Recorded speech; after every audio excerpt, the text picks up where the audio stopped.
สบายดีพ่อแม่พี่น้องตอนเช้ากับบรรยากาศฟ้าลมวีวีหนาวเดือนเจียงเดือนงี้เสียงขวางมือเช้ามื้อนี้ถือว่ามีหมอกตกหลายพี่น้องเอ้ยหมอกตันปี๊ดแลรถตอนเช้านี้จนได้ตายตาไปเลยเนาะตอนสวยมานี่ก็แดดออกนี่แล้วก็มีลมพัดยันแต่มีฝนตกเนาะลมพัดขึ้นนี่นะพี่น้องนี่ก็เป็นสาวส่วนเกษตรเนาะเพิ่นกำลัง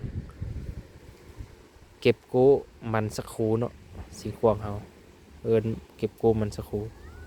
มันสีขวางเลยพี่น้องแต่ว่าเป็นฤดูเก็บกู้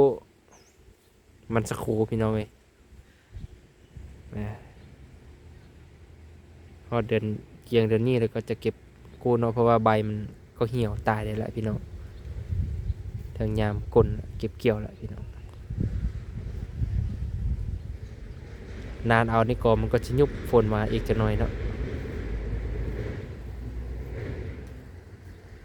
จะเก็บเกี่ยวมันสักคูถ้าหลายเติบดอกพี่น้องเอ้ยจะบ่ฮู้ว่าผลผลิตจะได้จากต้นเนาะเนี่ยก็บ่ฮู้นะมันเขาเจ้าเนาะตัวนี้เนาะอ่ากับใบมันกำลังตายพี่น้องเก็บเกี่ยวช่วงนี้เก็บกู้วิวธรรมชาติเชียงขวาง